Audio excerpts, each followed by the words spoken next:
Hello guys, and welcome back to another For Honor Heroes build video. Today we're working on Nuxia, and the mode we're focused around is Breach Attack. So let's go ahead and get into the 3 perk selection that we choose for this build.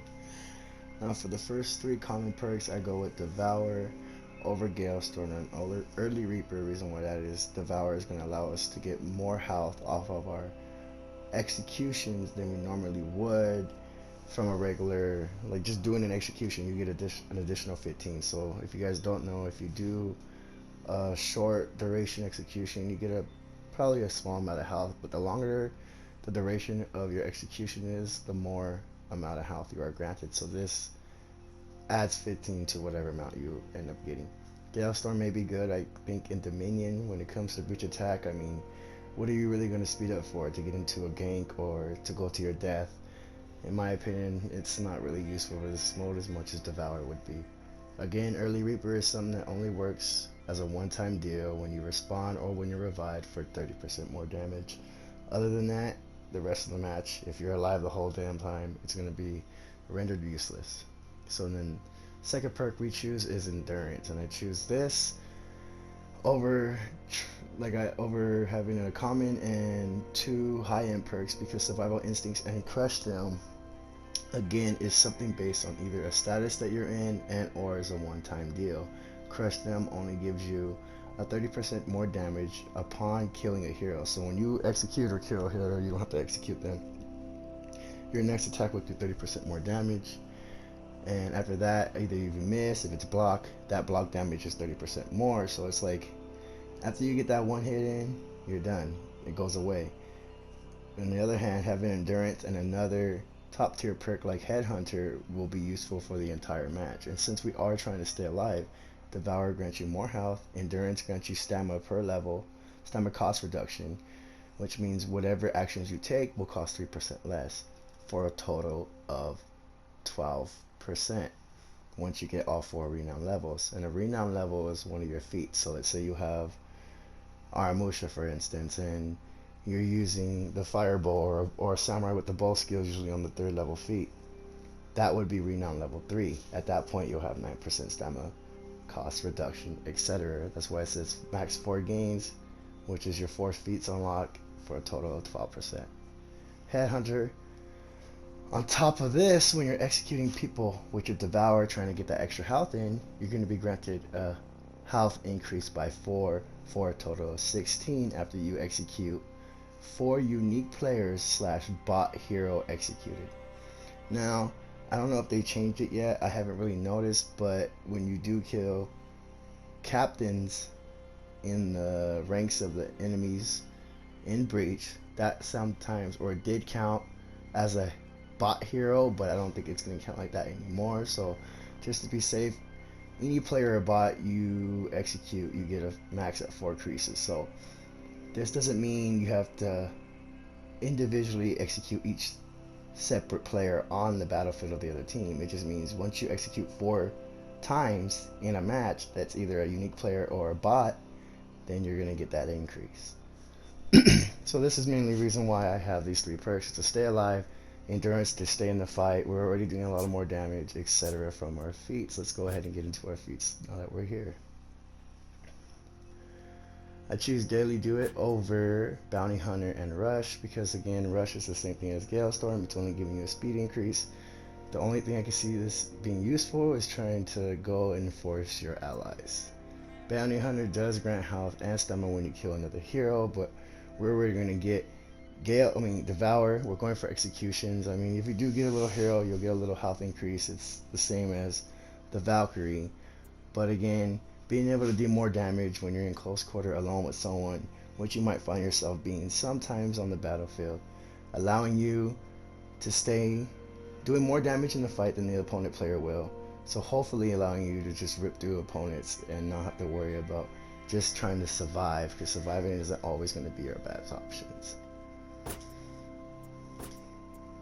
Going on to the second feat, I choose Revenge Attack, and that's another way to stay alive. So I choose that over Caltrops, and I choose that over Thick Blood. The reason why I choose it over Caltrops, because this is limited to a certain area, it does come back. It does a certain amount of damage. It's not too great, but if somebody's literally just going to stand in there and fight with you, it can literally take about half of their life bar away.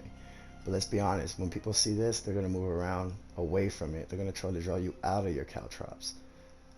So Breach being such a big map, unlike the minion holding zones, the player could just literally walk away from wherever you stop them. I mean, that's what I would do. I'm pretty sure that's what you guys would do too. So in my opinion, this feat is rendered useless as well.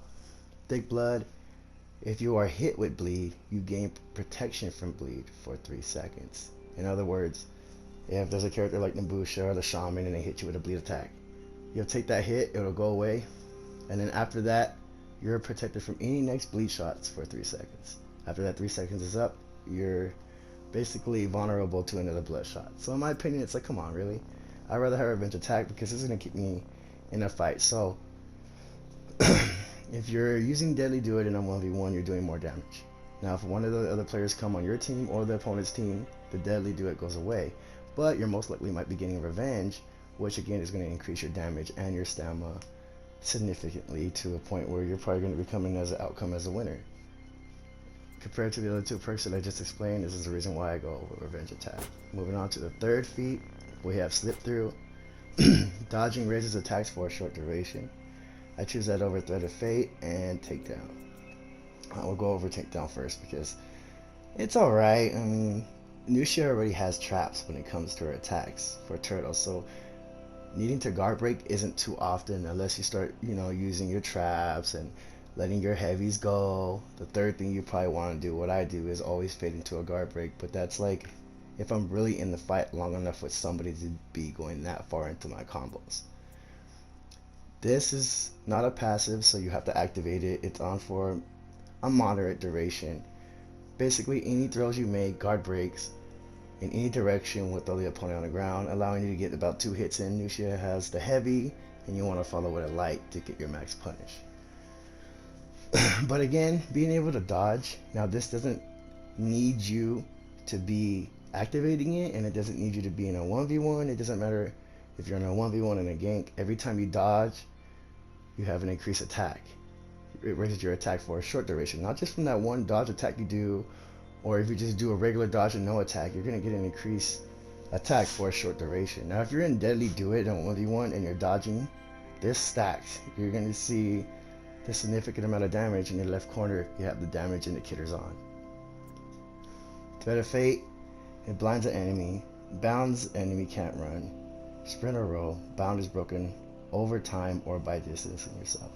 So let's be honest, we're in Breach. A lot of players like to back each other up, which is a good team play thing to do, but if somebody's trying to run away from you and you got other people coming at you, you basically use your Thread of Fate for no reason.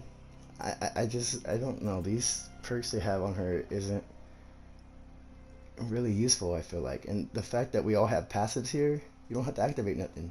Just you playing, you're going to be benefiting from all these feats. Moving on to the fourth feat, I use Regenerate. Now I'm pretty sure we all know why we use Regenerate in Breach Attack, but let's go over the other feats that I did not use. Berserker raises your sprint speed and defense greatly. No stack. No, the reason why they have no stack on there is because it doesn't stack with Fury, which a lot of Vikings have.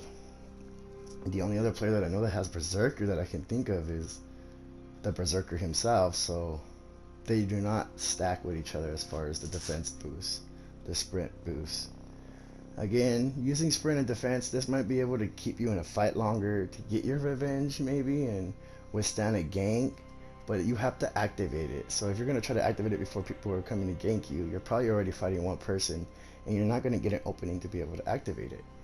On the other hand, we have Regenerate, which is a passive, and whatever way you come out of a battle, wherever you walk or if you go to the healing pad, you're going to be healing the whole time. You can walk to the healing pad, get healed on the healing pad, and if you are getting healed by that pad, you're going to be getting healed twice the speed as normal, so you'll be getting to a full life bar quicker than normally would sitting at the pad. Or you don't have to go to the healing pad, you can go anywhere. You can go take over a zone and just sit in there and you'll be getting health. As long as you're not sprinting and you're not locked on to a player, you will regenerate some health. Infection, deal damage increasing over time to enemy and their nearby allies only if their allies are nearby. Now again, we're on Breach, it's a big map. The only time I can see this useful is when you're at the end and you're trying to take out the commander, which I did use and try, but it's not always that great. People will just move away from him because, I don't know, one thing I don't agree with in this game, like the catapult, they want to nerf it, they want to do affections, but they always want to show the enemy players the radius of your feats. I feel like only your allies should see your feat indicators or the radius that they're doing, and not the enemy team. Like when a catapult comes, yeah, they can hear it, but why should they be able, the enemy team should be able to see where it's going to land? That should not be there for them. Same with infection. You throw infection on a commander, the enemy team is going to see that he's infected and they're just going to move away. It's happened to me multiple times trying to use this on Breach, so that's the reason why we go with Regenerate. I mean, on top of that, you want to heal, you want to stay alive, you want to keep your respawn count as high as possible, because that's going to get you through the commander and being able to withstand any of your other teammates or you guys getting executed. Every time you break a gate or get closer to the ending, you get more respawn lives, which is really what you're going to be needing, which the team on the other part, the defense team, is going to try to take down. That's going to be it for the Nuxia build. I really hope you guys enjoyed. Thank you so much for taking your time to watch. Check out these other videos, and until next time, I'll talk to you guys later.